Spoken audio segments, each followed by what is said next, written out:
बरसर्क एक ऐसी कहानी है जो किसी भी मनुष्य को बदलने तक का साहस रखती है। बरसर्क किसी भी मनुष्य के अंदर की भावनाओं को उत्तेजित कर सकती है। इस एनीमे के कुछ कैरेक्टर्स लोगों को अति प्रिय हैं, तो कुछ कैरेक्टर से वे लोग नफरत करते हैं। और नफरत शब्द का इस्तेमाल करते ही सबसे पहला नाम हमारे दिमाग में ग्रिफिथ का आता है। क्या ग्रिफिथ सही में इतना बुरा है, या फिर हालातों के कारण वो ऐसा बना? चलिए समझते हैं।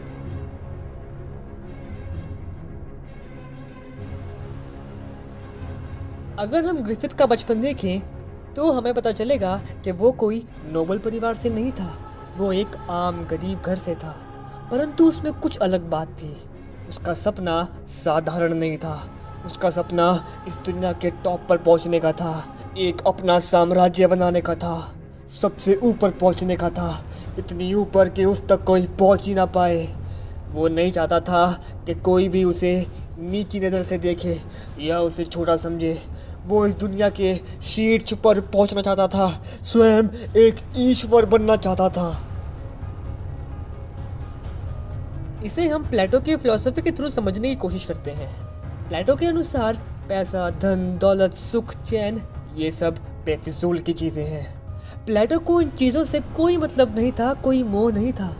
प्लेटो के हिसाब से इनमें से कोई भी चीज़ आपको ईश्वर के निकट नहीं लेकर जाती। ये सब तो दिखावा है, झूठ है, जो मनुष्य के साथ ख़त्म हो जाएगा।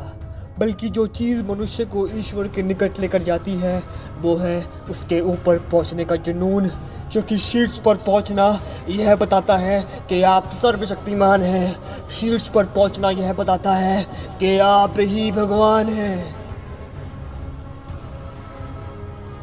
और ग्रिफिथ का भी यही सपना था, और इसके सपने को पूरा करने के लिए वो कुछ भी कर सकता था।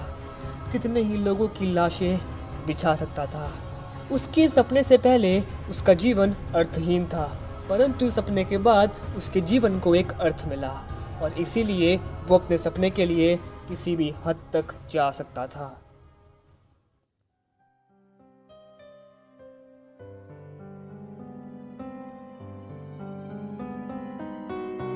गट्स और ग्रिफिथ का रिश्ता थोड़ा जटिल था, और बरसर्क की दुनिया के लोगों की नज़रों में ग्रिफिथ किसी भगवान की तरह था, एक डिवाइन बीइंग, एक ऐसा महापुरुष जो इस दुनिया को पापों से मुक्त करने आया हो, एक लिटरल गॉड।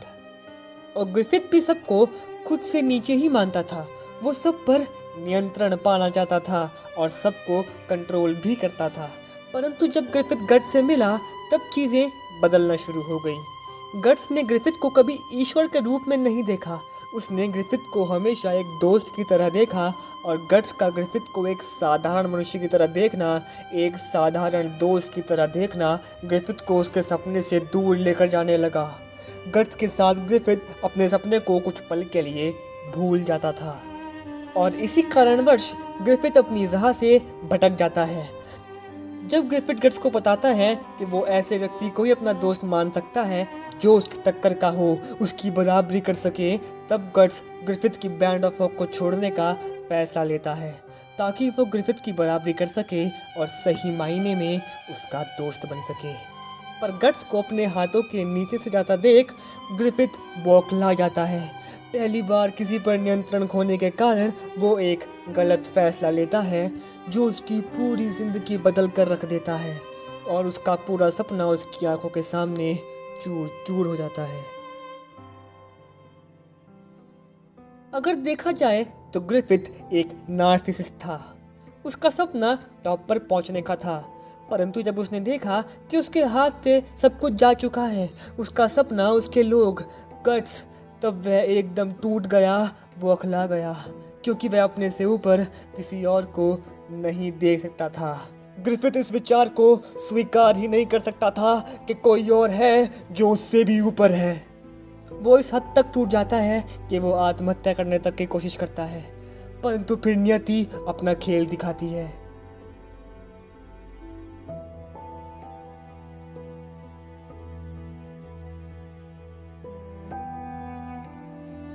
नियति ने ग्रिफिथ को तभी चुन लिया था जब ग्रिफिथ को बीहरेट मिला था।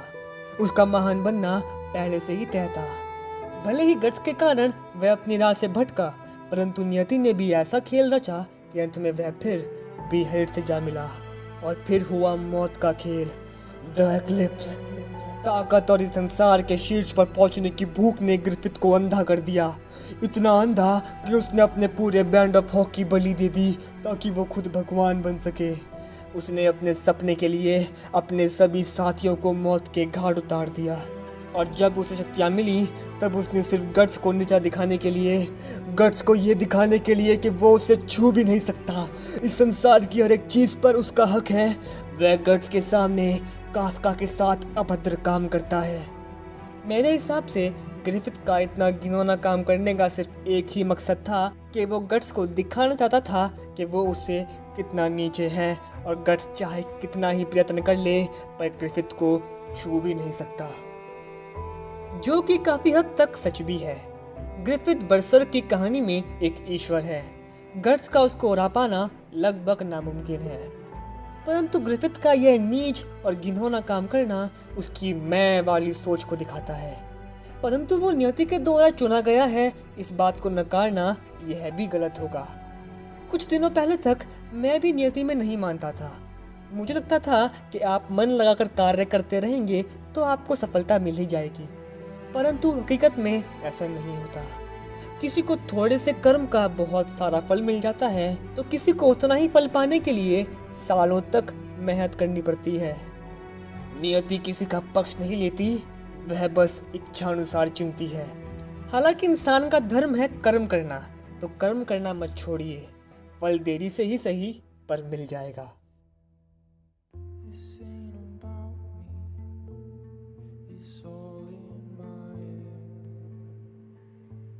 क्या आप ज्यादा अच्छे काम करके अपने बुरे कामों को बुला सकते हैं? ग्रिफिथ के कैरेक्टर से ही समझते हैं। ग्रिफिथ ने भले ही अपने सभी साथी अपने बैंड ऑफ हॉक को मौत के घाट उतार दिया, गट्स और काफ्का के साथ इतना ज्यादा बुरा किया, परंतु अगर दुनिया के नजरिए से देखें तो उसने बरसर्क की दुनिया को कुशान एम्पायर से बचाया, बुराई से बचाया, लोगों का नरसंहार होने से बचाया, और इस दुनिया का भगवान बन गया और स्थापित किया अपना साम्राज्य फैल्कोनिया। अपनी राजधानी फैल्कोनिया में ग्रिफिथ ने एक आदर्श स्वप्न लोक का निर्माण किया, जहाँ न केवल मनुष्य और राक्षस अपने पास उपलब्ध अंतहीन फसल के साथ सद्भाव से रह सकते थे, बल्कि जहाँ वह अनाथों और शरणार्थियों सहित उन कम भाग्यशाली लोगों के लिए समानता और निष्पक्षता लाने का प्रयास भी करते थे।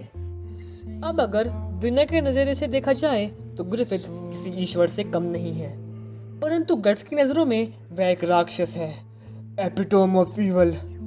आप इस चीज को फ्रेडरिक नीत्शे के कोट से समझ सकते हैं, जो उन्होंने अपनी किताब बियॉन्ड गुड एंड ईवल में कहा था, प्रेम के लिए जो कुछ भी किया जाता है वह हमेशा अच्छाई और बुराई से परे होता है। It's all in your head, it's all in your